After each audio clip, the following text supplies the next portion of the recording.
अस्सलाम वालेकुम जी, मैं शौकत खटक हूँ और आप देख रहे हैं हमारा और सबसे पहले तो उन तमाम दोस्तों का मैं दिल से शुक्रिया अदा करना चाहता हूँ कि जिन लोगों ने मेरी लास्ट वाली वीडियो पे इतनी मोहब्बत दी, तो उसके लिए बहुत बहुत शुक्रिया।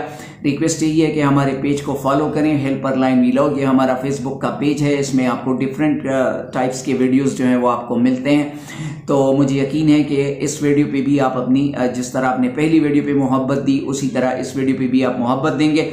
आज मैंने बात करनी है एक मतलब दिलोदास है, उस हवाले से एक हादसा हुआ है। कुछ पाकिस्तानी जो है वो गैर कानूनी तौर पे जा रहे थे, तो यूनान में जो हादसा हुआ, जो पाकिस्तानी इस हादसे का शिकार हो गए, तो उसके हवाले से मैंने बात करनी है।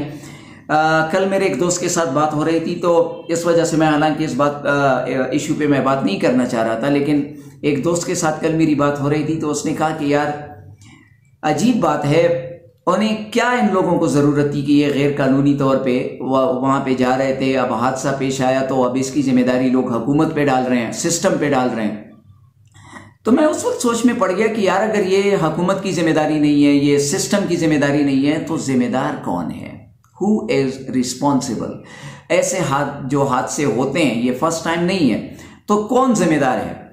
अगर एक बंदे को अपने मुल्क में मतलब इतने पैसे मिलते हैं जॉब करके कि वो इज्जत के साथ उसकी ज़िंदगी अगर गुजर रही है, तो क्या ज़रूरत है उस शख्स को कि वो गैर कानूनी तौर पे अपनी लाइफ का रिस्क लेके वो यूरोप या यूएई या कहीं पे वो जाने की कोशिश करे।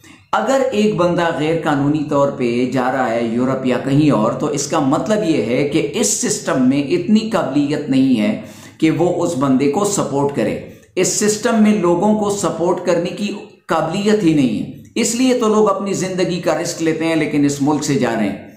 तो अब सवाल ये है कि मतलब जिम्मेदारी किसकी है?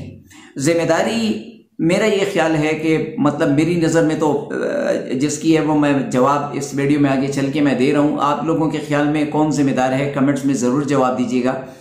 देखिए, बात यह है कि अगर एक नाकारा, एक बोसीदा, एक डिसफंक्शनल सिस्टम जो है वो अगर 1 साल तक चले तो कोई मसला नहीं, 2 साल तक चले तो कोई मसला नहीं, 3 साल तक चले तो कोई मसला नहीं, 70-75 सालों से ये डिसफंक्शनल, ये आदमखोर कैपिटलिज्म निज़ाम, ये आदमखोर जमहूरियत जो इस मुल्क में है, 70-75 सालों से ये चल रहा है। तो इसकी जिम्मेदारी किसकी है? इसका मतलब ये तो बिल्कुल श्योर है कि इस सिस्टम में इतनी काबिलियत नहीं है, इस निज़ाम में इतनी काबिलियत नहीं है कि ये अपने लोगों को जो बेसिक फैसिलिटीज ऑफ लाइफ है वो प्रोवाइड कर सके। तो सवाल ये है कि आया ये सिस्टम जिम्मेदार है या हम लोग जिम्मेदार हैं? तो the answer is we people are responsible. कि हम मतलब क्या हम हमारे दिमाग ने काम करना छोड़ दिया है?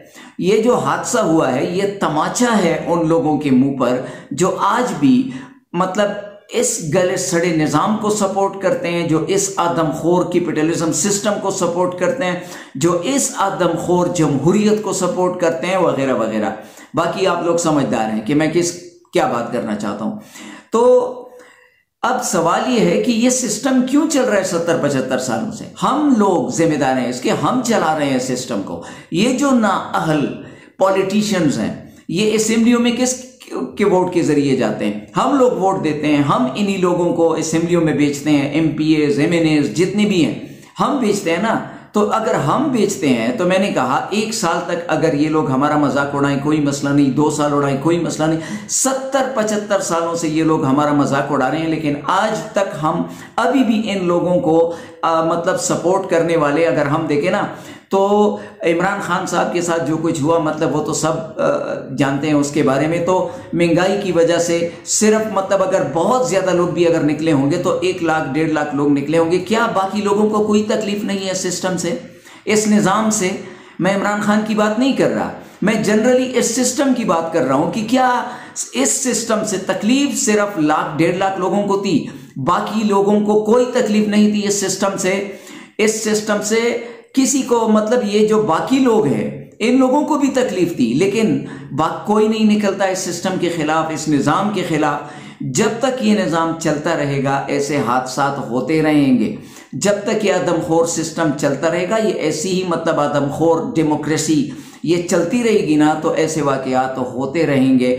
और अल्लाह से मैं दुआ ही कर सकता हूँ कि अल्लाह करे कि इन लोगों में इतनी सेंस आ जाए कि वो पहचान ले कि ये सिस्टम नहीं है कि जो इस मुल्क को ऊपर की तरफ उठाए, तरक्की की राह पे डाले, मतलब ये निज़ाम ही नहीं है। और इनको चलाने वाले जो लोग हैं ये कौन है, कहाँ से आए हैं? ये वो लोग हैं जो अंग्रेज़ों के जासूस हुआ करते थे, फिर उस जासूसी के इनमें करने के इनाम के तौर पे अंग्रेज़ों ने बहुत सारी जायदादें इनको दी, ये जागीरदार बने, फिर सरमायादार बने, फिर पॉलिटिशियंस बने।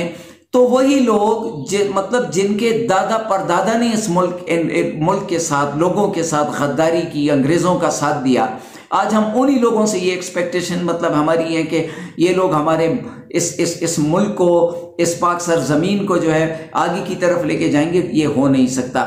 एक बात करते हैं ना कि इंसान की जो ज़िंदगी है इसकी कोई कीमत नहीं होती, तो वाकई में इंसान की ज़िंदगी की कोई कीमत नहीं है। इसका मतलब ये है कि इंसान की ज़िंदगी की कीमत इतनी ज़्यादा है कि कोई लगा ही नहीं सकता।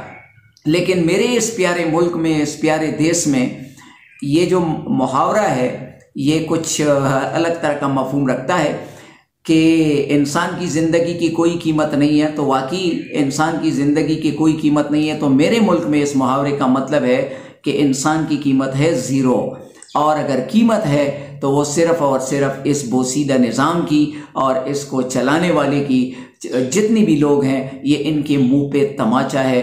खुदारा कुछ होश के नाखून लें और पहचान लें अपने मुजरिम को कि मुजरिम कौन है, तभी इस तरह के हादसात रोक सकते हैं। अदरवाइज इस तरह के हादसात जो हैं वो होते रहेंगे। आप लोगों के देखने का बहुत शुक्रिया। इंशाल्लाह किसी और वीडियो में मुलाकात होगी। इजाज़त दीजिएगा। अल्लाह हाफिज़।